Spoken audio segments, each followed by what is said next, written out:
Now at 9, it's move-in day at Missouri Southern as students get ready for the start of classes. Plus, a new Christian school is opening this semester in Joplin, and how a Webb City Museum is celebrating the history of humans taking to the sky. The 4 states' most watched news starts now. Thank you for joining us tonight. I'm Tanya Bach. As summer wraps up, many families are busy getting their kids ready for school, and some of them will be riding the bus this year, and other kids will be walking to school. But do you know who lives along your child's route? We find out in part 1 of my special report, Sex Offenders Next Door. The rules vary from state to state when it comes to keeping sex offenders away from schools and the places your children often play. Sisters Brittany Wydick and Brooke Hamilton are spending their last days of summer vacation cooling off at the Pittsburgh splash pad with their little ones. While they're busy keeping an eye on their kids, what they may not realize, someone else could be watching them too. It's kind of unsettling to think, what if someone's just like watching my kids or whatever, you know, and I don't know. The state of Kansas has more than 11,500 registered sex offenders, with 105 currently listing Crawford County as their home. And for most of them, there are no rules regulating where they can and can't go. We could be mandated by court or part of their probation, but as far as registering with the state of Kansas, to date there's nothing that mandates those type of restrictions. Sheriff Danny Smith says that's not the case in border states like Missouri, where the state statute prevents sex offenders from living within 1,000 feet of a school, park, or daycare. In Oklahoma, that distance increases to 2,000 feet. When it comes to loitering, sex offenders in Oklahoma and Missouri must stay at least 500 feet away from parks, schools, and daycares. But in Kansas, sex offenders can hang out here with your kids and even live across the street from your child's school. Just kind of assume there is rules about that, but it surprises me for sure. Wish there was. Brittany says she was just as surprised as her sister, but as a mom who also has a 10 and 14-year-old, she knows education is key. Tell her the safe people in our neighborhood where she could just run to that house if anything were to be wrong. You know, where I know there's people that I trust, and I tell her to always keep her phone on her so that I can see where she is, because I have her tracking device on her phone, and I tell her to just scream if she has to. A scenario Sheriff Smith hopes never happens and says now is the time to start that conversation. Knowing not to talk to strangers, don't fall for the, hey, I need some help, I lost my puppy, or I need directions. And it happens so quickly that, I mean, one blink of an eye and they could be gone, and it's just scary. A scary thought for Brittany, Brooke, and parents everywhere. Sheriff Smith says he has no idea why Kansas does not have stricter rules for sex offenders like Missouri and Oklahoma. He says it's up to state lawmakers to make that change. And later in the show, we learn about an app parents can use to track sex offenders near their home and where their children play. Stick around for part 2 of my special report, Sex Offenders Next Door. It's the dog days of summer, and folks in downtown Joplin were celebrating. Today's Third Thursday event featured plenty of dog-related activities, including a dog costume contest, a dog agility course, giveaways from General Mills Blue Buffalo. For the humans, there was also live music, a beer garden, and a vintage car cruise.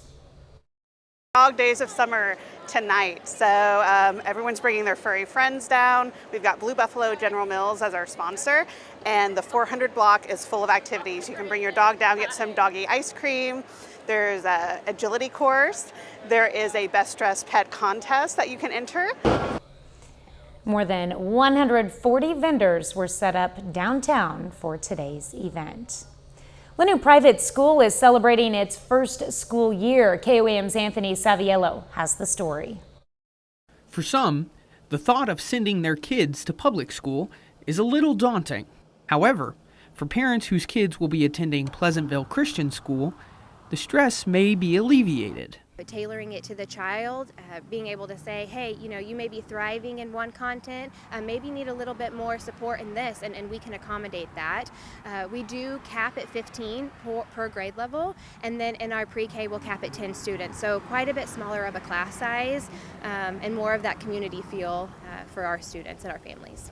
Creating a space that allows students to learn at a pace more suited for them and smaller class sizes make the idea of students getting left behind almost non-existent. With school just around the corner, teachers are preparing and getting ready for each one of these seats to be filled, albeit with people a little bit smaller than me. They will receive all core contents, math, science, ELA, and social studies, but students will also receive homesteading. We'll have a homesteading teacher that will come in that will teach bread making and canning, and we'll have a greenhouse here on site that students can engage in. We're partnering with Maple Leaf Music Company out of Carthage, and they're providing all of our music programs as well as engaging students in learning about vocal music. For kids at Pleasantville Christian School, it's not all work and no play. They get just as much fun as kids in public school. Reporting in Joplin, I'm Anthony Saviello, KOAM News. And we all know he's a big kid himself. The first day for kids ages pre-K through 4th grade will be August 29th. The school is also still accepting enrollment. Some area schools have already started. Some are just about to begin, and that includes Missouri Southern, which starts class on Monday. Today, students at MSSU moved into on-campus residence halls. The university's residential director says it's an all-day affair. We have RA stationed until 11 p.m. tonight, but then, move-in started today, and students can move in as long as they need. And it's not just the residential advisors that are busy today. The new students and their parents were on campus early. KOAM's Amber Jenkins talked to one excited freshman about living away from her parents for the first time. Before the first day of classes, freshmen must first survive move-in day along with their families. For many, this is the first taste of independence. I can't see what's going on. Seeing because there are some certain things that Texas has that Missouri does not have. Amy Prattley and her family drove from Fort Worth, Texas. During the 6-hour drive, all she could think about is being a MSSU cheerleader. Yeah, I have some cheer clothes. We haven't got all our stuff yet, but all we have right now is 2 uniforms, and then my pom-poms are somewhere. I don't know where those are. Prattley is setting up her side of the room before her roommate arrives. Then the real organizing starts. We picked a color theme. We picked just light pink, just because it was easy. So we got matching curtains, and then we'll probably pick our rug together, and then other microwave stuff like that together. Although this isn't Texas, she's excited to see one familiar face. And she's from my school. She's the one that actually, I didn't know about the school until she got committed to go here. And then I found it, and then I really liked the school, so now we're both going here.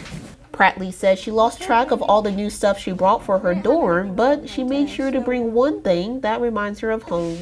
My mom, she makes macrame stuff, and she made this just as a little thing. But it was in my room back home, so I wanted to have it because she made it, and I like it.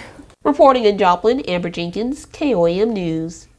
MSSU is welcoming students with a variety of activities throughout the week. A museum in Webb City is celebrating human flight. The Freedom of Flight Museum and Aerospace Science and Technology Center is hosting a 3-day event in honor of Orville Wright's birthday. It kicked off today with an aviation history exhibit, a space room, and a flight simulator. Well, we want to reach out and inform the public, highlight aviation to the public in the Joplin region, not just Joplin alone, but to restore aircraft and create an interest among all the people in aviation in general. The event continues through Saturday, which is Aviation Day. Other events will include STEM activities and a presentation about the World War I memoir, Luck on the Wing. Coming up, experts share some tips on how to help your child deal with first day of school jitters. Kids are heading back to school, and psychologists have advice on how parents can help young students deal with any jitters. Dr. Emily Mudd with the Cleveland Clinic Children's says back to school anxiety is normal. To help them cope with any jitters, Dr. Mudd says parents should validate their children's feelings. Dr. Mudd also recommends easing your child back into their typical routine of waking up and going to bed at a certain time. I know that's tough. RSV, cold, flu, strep throat, they're all on the uptick again as millions of students return to school. Fox's Tanya J. Powers has more from New York. The new school year is just getting underway, but we're already seeing a spike in respiratory illnesses and other viruses. The CDC now reporting an uptick in RSV cases, likely driven by kids returning to classrooms. Doctors are now urging patients to return to those familiar mitigation strategies: hand washing, social distancing, and masking in crowded indoor spaces.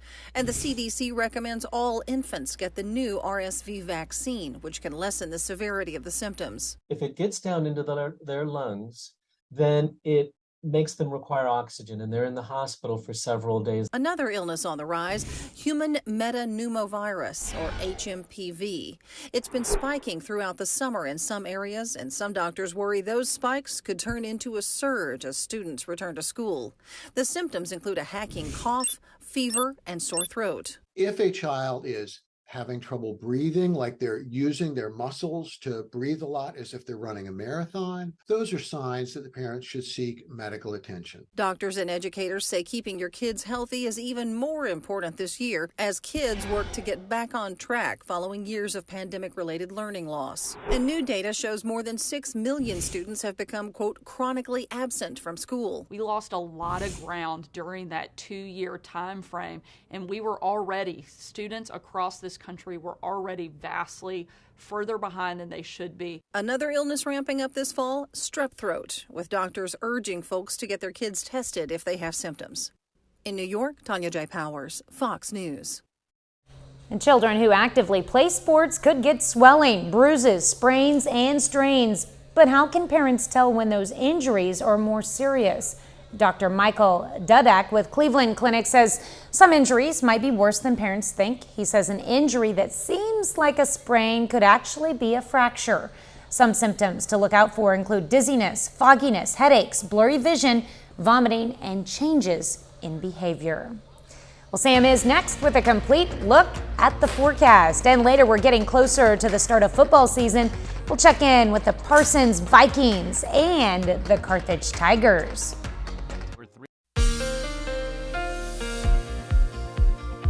Well, friends, we have had a real nice stretch of weather this week so far with temperatures below normal, especially in the morning hours.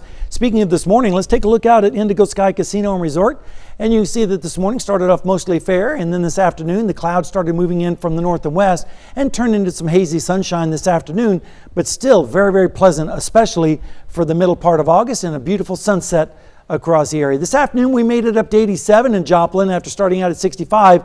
Both of those were 3 degrees below the average, and we're still behind on the rainfall though, 8.4 inches so far for the year, but at least we're ahead so far for the month. We do need some rainfall, but unfortunately there's nothing to be found anywhere in the 4-state area and really across the entire central United States. But we do have some nice drier air starting to move in from the north, and that's making temperatures feel very comfortable. It's already 75 in Fort Scott, 77 in Nevada and in Stockton. Check out Iola. 71 already, still close to 80 in the Joplin metro area, and also for our friends down in northwestern Arkansas. Dew points, they're dropping, and that's what's going to allow temperatures to fall tonight to very comfortable levels. Dew points in the 50s up to the north and 70s to the south, and that dry air is going to work its way to the south, and that'll make it feel real comfortable out there, because right now the dew points range anywhere from muggy down in the southern sections to pleasant up towards the north. Right now we're looking at temperatures feeling like right where the temperature's supposed to be, but tomorrow we're going to see it feeling like close to 100 down in Oklahoma, so the humidity is going to start making a comeback, especially as we go into the weekend, with it feeling like 111 on Saturday in Nowata, 107 in Girard, 109 in Fort Scott, So it's definitely going to be feeling like summer once again in the 4 states. Right now, though, it's 77, feels like 79 with the north wind at 3, but notice the dew point's down there at 64, and the pressure is currently steady. One good thing is that the drought index came out today, and there has been some improvement, especially in southwest Missouri and northeastern Oklahoma. But unfortunately, for those folks in Chautauqua and Elk counties and also Montgomery County, it's still exceptional drought. And unfortunately, it doesn't look like we're going to see any relief in the drought situation, especially this week with it being so dry. In fact, over the next 36 hours, we're not really expecting hardly any precipitation across the entire south central plains, and that's because this ridge of high pressure is basically going to park itself right over us, and that means the heat dome is going to be coming back, and also the humidity as well, as all the storms are going to be way up towards the north.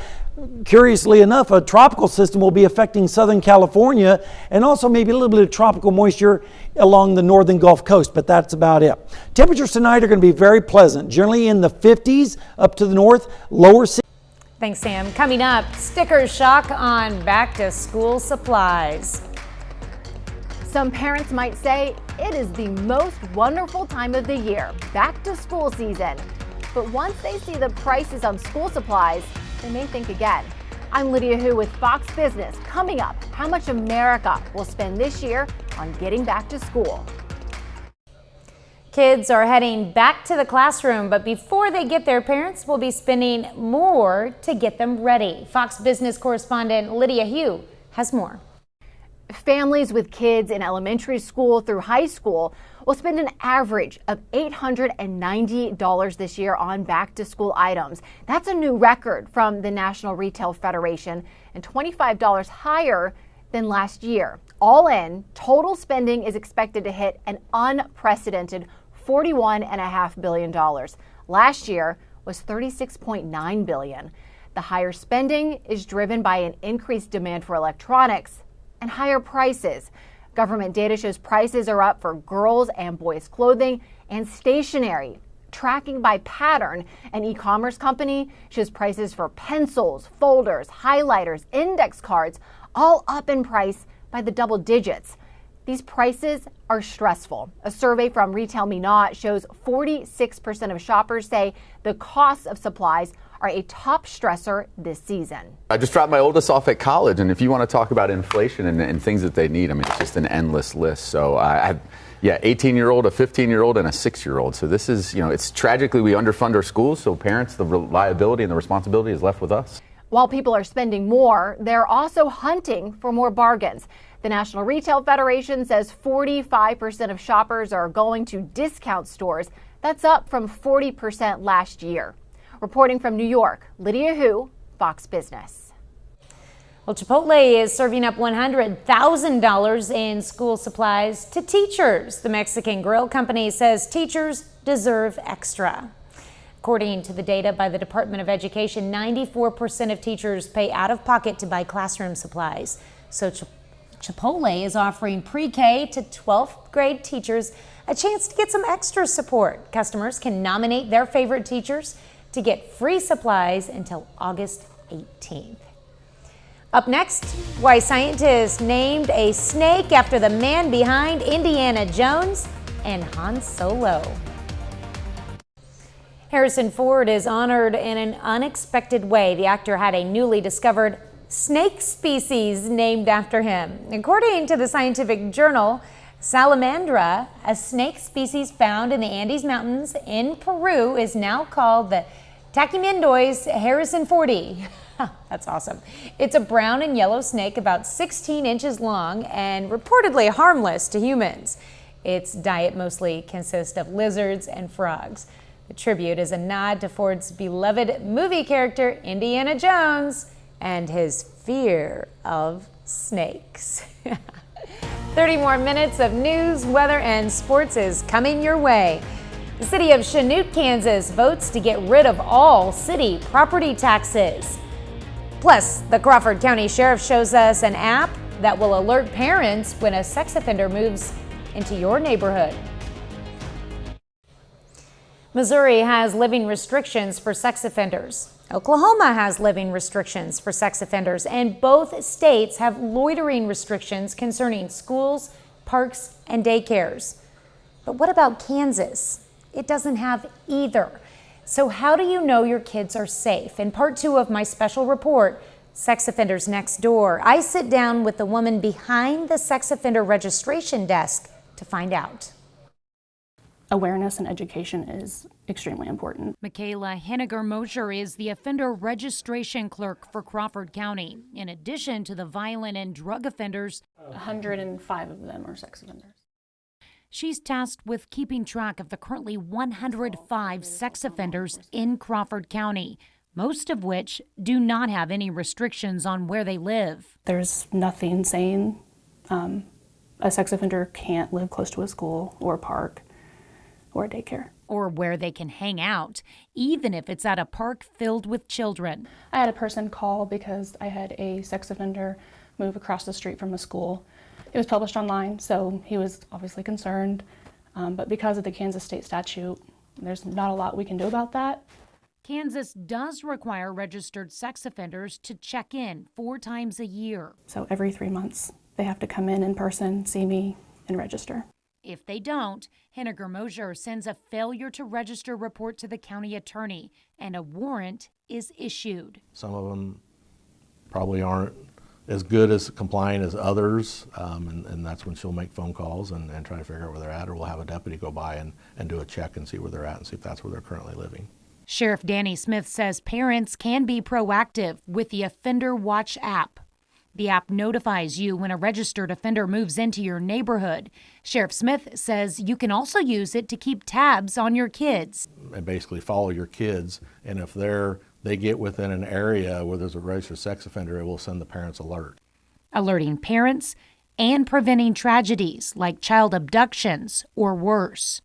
There are some people that register that are a threat, and I think people need to know where they could be at, where they are at, where they frequent. Just talk to your kids. Talk to them about warning signs, red flags, things that don't really sit right with them. And ultimately prevent the unthinkable.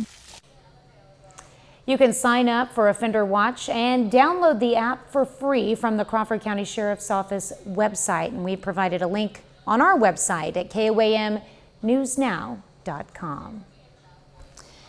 Kansas Attorney General Chris Kobach says state authorities reviewing alleged crimes associated with the raid of a Marion newspaper are interested in whether someone breached the Kansas Criminal Justice Information System.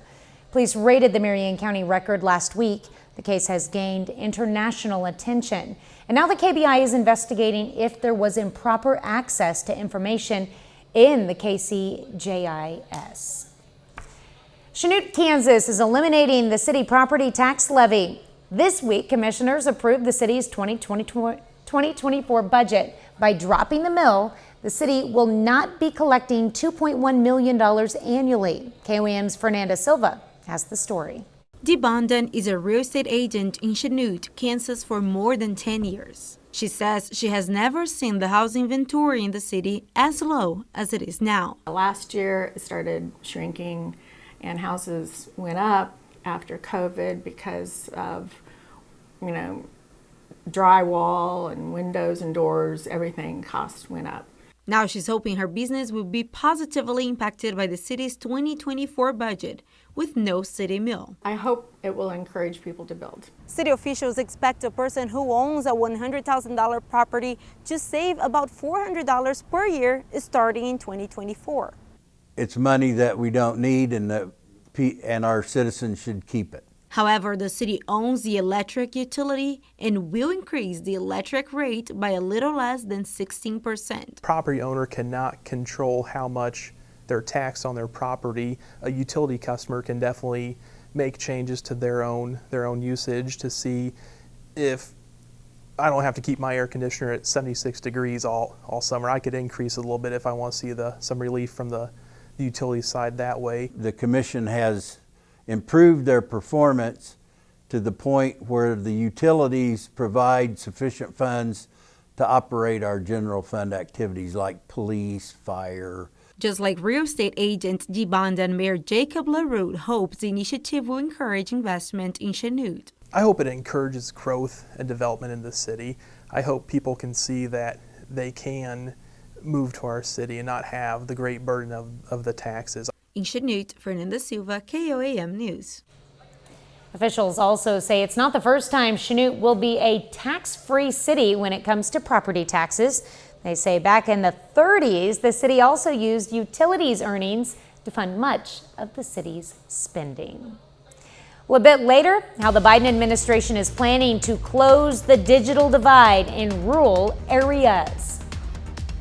Elsewhere with northerly winds, and then tomorrow we're going to be seeing that warm front advance back across our area with temperatures closer to normal, upper 80s to lower 90s. And then as we go into Saturday morning, we'll see lows generally in the upper 60s to around 70 degrees. And then Saturday afternoon, the heat comes back, summer comes back. Look at this, out west close to 100 degrees, once again upper 90s over most of the area. And then as we go into Sunday morning, we're going to see lows in the mid 70s across the area. And over the next 7 days, we're going to see the heat build right on through the rest of the weekend. And then finally, a chance of showers late next week. Tanya? Thanks, Sam. Coming up in sports, 2 high school teammates commit to Missouri Southern baseball. Plus, explaining what Missouri high school football referees will be emphasizing in 2023. John Dales has those stories and more up next.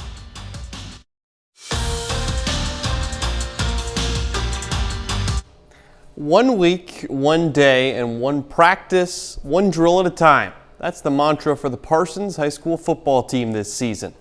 In 2022, the Vikings were streaky, winning the first 5 games of the year before losing the next 4 to finish out the season. Now, today's their 4th practice of the year, wearing full pads, getting that game feel, and Parsons and their head coach Jeff Scheibe are putting all their focus on what's immediately in front of them. As a short-term goal, we don't like our guys to look ahead on the schedule. So all we're focused on right now are the Prairie View Buffaloes, and just go 1-0 each week, and we're pumping that in their heads, and hopefully that's going to become something that we not only live by, but they actually do that every single week. I feel like everyone's dialed in. No one's really messing around the whole time. We're all just focused on just doing the right thing, situational awareness, whatever that may be. But we're just looking forward to the year and looking to improve from last year. And over to Missouri, our football previews continue this evening with one of the top programs in the state, the Carthage Tigers. They have finished each of the last 5 seasons with 2 losses or fewer, which is the picture of consistency. Now, Carthage lost a ton of seniors to graduation in 2022, but instead of that being detrimental and providing for maybe some doubt in the locker room, instead it makes this year's Tigers team feel like it has something to prove. What's been surprising is the leadership and the chemistry that these guys have shown. Once you lose that strong senior class, you never know what type of chemistry you're going to have, or if somebody's going to step up and be a leader, because they haven't had to do that. They've always relied on those guys ahead of them. So I'm really proud of these guys for being able to step up. A lot of people are doubting us, just a lot of new people, but I think we'll be back and just as good as we have been, and I think we'll surprise a lot of people. Of interest to all those parents, players, fans of high school football in the area, the Missouri State High School Activities Association, this week they released an informational video for referee point of emphasis, one of those blindside blocks. I'll walk you through a couple of those examples. Now we start first with an illegal hit and a 15-yard penalty. That's because number 53 is a defenseless player. His focus is on the runner, not on number 9 in white, who comes through and makes the illegal blindside block. Now here's a legal play though. Number 5 in white, defenseless, but because number 50 in black leads with his open hands, as we show you when it zooms in, that's what makes this a legal play. Then we'll show you one more example of an illegal play. This is a penalty because, once again, those hands don't get extended. The MSHSAA is trying to get rid of plays like these to increase player safety. And in local baseball, Missouri Southern, who's coming off a great season where it hosted a regional, well, picks up a couple of commitments in the past day. Sebastian Coleman and Caden Carter, who are high school teammates at Lee's Summit West, each of them announced their commitment to the Lions, both of them rising seniors. Coleman, a right-handed pitcher, according to Prep Baseball Report, has an 86-mile-an-hour fastball, has 3 other pitches as well, curveball, slider, and changeup. And Carter, left-handed batting outfielder, plays for the U.S. National Scout Travel Team. Back to Carthage football, though. Pretty unique situation there where it's a program that year in and year out competes for championships. This year, though, you lose so many, leaders from last year's team. They have a ton to prove. That's what the coach was saying. They have a lot to prove, but I mean, a lot of opportunity for new leadership and to step into those roles. Big shoes, but we'll see if they can fill them. Yeah, that's the fun part for these seniors. They want to prove that they're able to carry on the legacy. All right, we're back with more news after this. Americans now rely on the internet for any number of everyday tasks, but how you connect depends a lot on where you live, for now. Fox News correspondent Eben Brown has more on the drive to close the so-called digital divide in this edition of our Fox on Tech series. Both the public and private sectors are making a big push to close what's been called the high-speed internet gap, bringing broadband to rural areas where connectivity can be spotty. Verizon's been working on an upgrade it says will bring more bandwidth and faster speeds to its rural customers, and now the company says that project has been cleared for use 4 months ahead of schedule and should translate to increased service for 40 million people in more than 150 markets, described by Verizon as mostly rural. It comes just a month after the Biden administration announces more than $700 million in grants to connect thousands of Americans in remote areas. 2023, the internet is not a luxury, it's a necessity. And every American deserves it, no matter where you live or how much money you make. Agriculture Secretary Tom Vilsack says it's part of a broader plan to end economic disparities between urban and rural Americans, writing in part, high-speed internet is a key to prosperity for people who live and work in rural communities. And HughesNet, a company specializing in satellite-based internet for rural areas, says they've launched a new satellite that will speed up the internet for millions of their customers. In Miami, Eben Brown, Fox News. Well, coming up, a rock icon has to postpone some shows because of an illness. That and more Hollywood news next. The Boss takes an unscheduled break and some news about upcoming movies. David Daniel has all that in the Hollywood Minute. We'll meet and live and laugh again. Bruce Springsteen and the E Street Band have postponed a pair of Philadelphia concerts. His official social media said the 73-year-old music legend had taken ill and that fans should hold on to their tickets as the shows would be rescheduled. Back in April, Springsteen tested positive for COVID-19 after completing the initial leg of his current tour.